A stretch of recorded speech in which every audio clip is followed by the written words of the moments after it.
Hi everybody, Dan Illman, Mike Beer with the feature race from the Big A on Saturday. It's the Grade 3 Toboggan Stakes. Our preview is presented by DRF Bets. If you sign up right now for a DRF Bets account, you will access a $200 free bet. No deposit required. It's easy. Just go to drf.com/join and sign up by using the promo code FREEBET09. Let's take a look at this field of sprinters going 7 furlongs at Aqueduct. The field is led by Grade 1 Stakes winner Toboggan, who took the Vosburg. Maybe not a stellar edition of the Vosburg, but he got it done, really living up to the potential he showed earlier in his career. Yeah, I agree with that. I actually feel like he ran really well in that Vosburg. When you just consider that, he did a lot of chasing in that race versus a very fast horse, an L Deal, and was able to close that horse down at the end.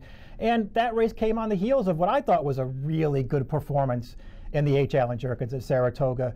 That race at 7 furlongs, this race at 7 furlongs, I'm not sure. I think 7 is as good for this horse as 6 is, but it's hard to argue with this spot where he just faces a field of horses who, aside from the admirable Green Grotto, they're just not really stakes horses. Now, while he finished last in his subsequent start following the Vosburg, the Breeders' Cup Sprint, A, he was really cooked on the lead. Yeah. B, you could argue he was on a deep and tiring rail. Yeah, he really was. I mean, he was smack dab on a dead rail in that race, and he just totally gave that race up through the stretch. I'm not holding that race against him. It just sort of looks like, and I know they're prepping for a trip to Dubai here, but it just sort of looks like if he shows up with anything close to his good race, he's just going to beat this field because I think he's faster. Green Grotto's a nice horse and he's got speed. I think this horse is faster than that horse early. Now, you mentioned Green Grotto, you mentioned the pace. We'll cue up the Timeform US pace projector for this race, and we have the 2 Toboggan, the 6 Green Grotto vying for the lead, but that blue bar indicates that the pace might actually be moderate. I'm not sure if it'll be moderate, but I don't think it'll be blazing either. I think it'll be a fair pace, and that helps Toboggan as he tries to navigate the 7 off the bench. I think that's true, and whether or not you think it's going to be a slow pace, the blue bar doesn't necessarily indicate that. I think it's more a situation where it favors the front runners because they're probably the 2 best horses in the race anyway, at least based on what they've done in the past and what their best race looks like.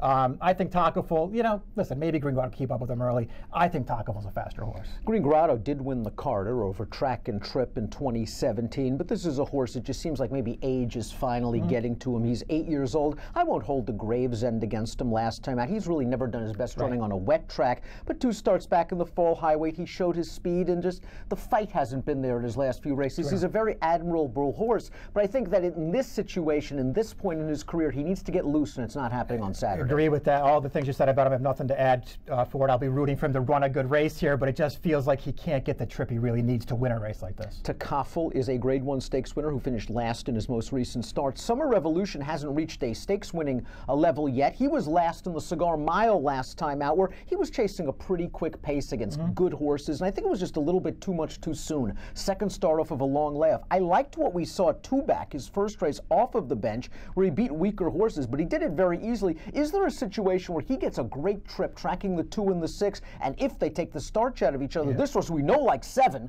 can take advantage in the final furlong? Yeah, true enough. I mean, I suppose there's a trip he could fall into that really helps him here.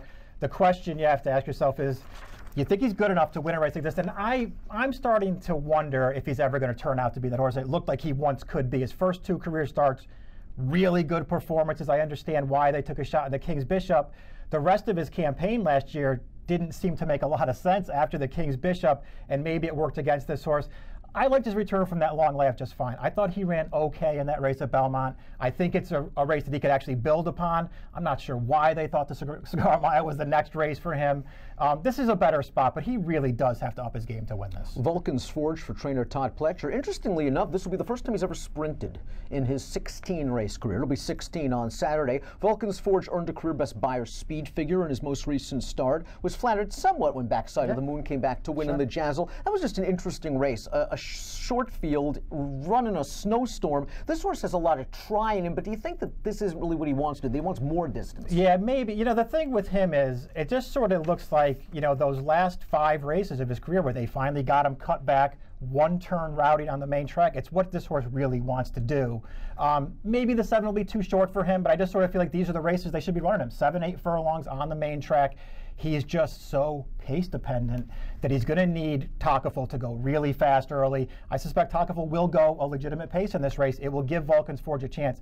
this is what he wants to do, Dan. I'm not, totally against this horse being okay at 7 furlongs. Very limited but positive formulator fact for Todd Pletcher with horses like Vulcan's Forge. He doesn't do this often. Over the past 3 years, he's only tried this 6 times with last out older winners cutting back in distance on dirt. He's won with 2 of them with a pretty nice ROI. Vulcan's Forge will be a playable price if you're enticed.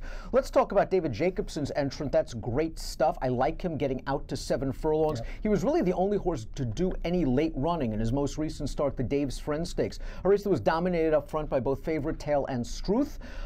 It was odd because the pace was fast that no one was running. This is a nice horse. He's kind of like an iffy horse with his lead changes, and I wonder if he'll be a little bit too far behind. Yeah, I'm a little concerned that he just hasn't been showing any speed at all in his most recent races, because I think that's a real problem for him. But like you, I was sort of encouraged to see him make up a little ground in that Dave's Friend last time, because nobody else was doing that, and he was last early in there. His fall high weight, I think, was a little bit of an underrated performance 3 starts back, where he had a little bit of a trip in that race. He's just a hard-hitting horse. Do I think he's a graded stakes quality dirt sprinter?